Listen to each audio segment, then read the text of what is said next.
नमस्कार, आप देख रहे हैं राष्ट्र प्रस्तावना और मैं हूं आपके साथ युक्ता। सीएम योगी का एक बड़ा बयान सामने आया है जिसमें उन्होंने कहा है कि विश्व मानव की सभ्यता को बचाना बहुत जरूरी है। इस दौरान उन्होंने ऋषि मुनियों का जिक्र करते हुए अपनी बात कही और साथ में उन्होंने कहा है कि हजारों वर्ष पहले वसुदेव कुटुंबकम की बात कही जाती थी।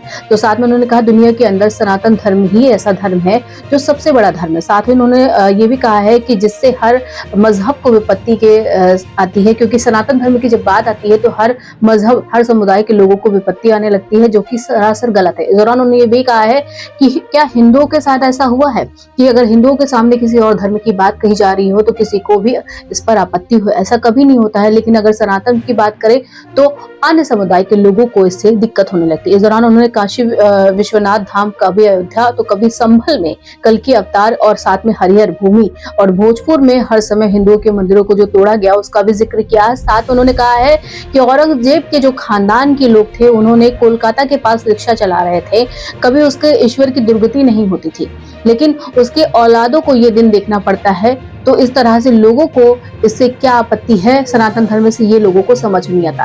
राष्ट्र प्रस्तावना के लिए अयोध्या से अंकुर पांडे की रिपोर्ट। विकसित भारत के लिए हम सबको आगे मिलकर के काम करना होगा। और मैं बार बार इस बात को कहता हूं कि अगर विश्व मानवता को बचाना है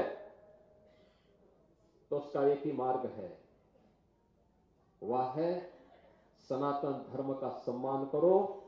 सनातन धर्म सुरक्षित है तो दुनिया में सब कोई सुरक्षित है। याद रखना, कोई मत और मजहब दुनिया के अंदर ऐसा नहीं है जिसने कहा हो कि सबके कल्याण की बात की है। हमने तो हजारों वर्ष पहले हमारे ऋषियों ने हमें एक ही प्रेरणा दी, अयम निज परोवेति का संदेश दिया है।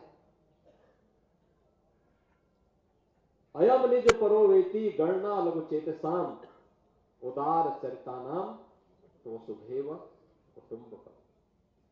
याद करिए, ये मेरा है, ये तेरा है, ये तो संकुचित बुद्धि के लोग करते हैं।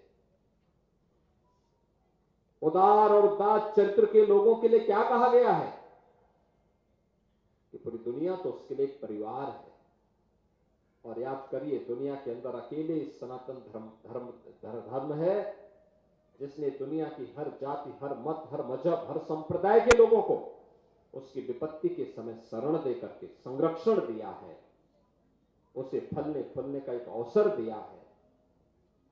लेकिन क्या दुनिया के अंदर ऐसे ही हिंदुओं के साथ भी हो रहा है क्या? ऐसे ही हो रहा है क्या?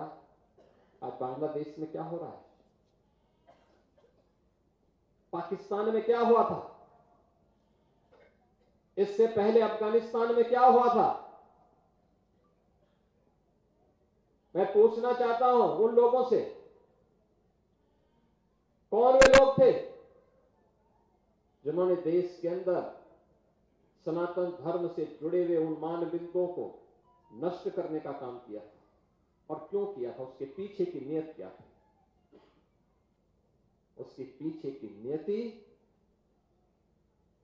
अपने बर्बर कृत्यों को अंजाम देकर के पूरी धरती को नरक बनाने की साजिश का हिस्सा था, जिसके तहत कभी काशी में काशी विश्वनाथ मंदिर, कभी अयोध्या में श्री राम जन्मभूमि, कभी मथुरा में श्री कृष्ण जन्मभूमि, कभी संभल में कल के अवतार की हरिहर भूमि, कभी भोज में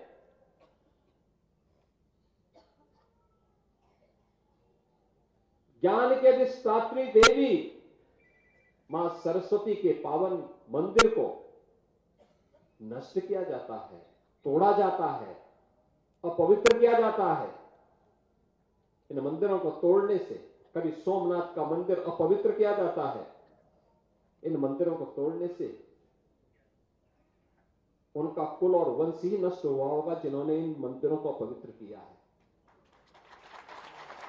वे फैले फूले नहीं हुए होंगे, लेकिन उन्होंने दिखाया तो और ये कारण है जब मैं आज पूछता हूं कि भाई जिन लोगों ने मंदिर तोड़े थे उनकी क्या स्थिति है वर्तमान में, तो लोग बताते हैं कि औरंगजेब के परिवार के लोग, उसके वर्तमान खानदान। मुझे कोई एक दिन बता रहा था जबकि कोलकाता के पास वो रिक्शा चलाते हैं, तो मुझे बताओ अगर उसने पुणे किए होते, इन मंदिरों को तोड़ा नहीं होता तो रिक्शा चलाता क्या? ये दुर्गति को प्राप्त करता, ये उसकी दुर्गति है। उसने ईश्वर की अवमानना की है। और मैं यही कहूंगा कि दुनिया के अंदर अगर विश्व शांति की स्थापना करनी है तो यह सनातन धर्म ही उसको कर सकता है, केवल सनातन धर्म।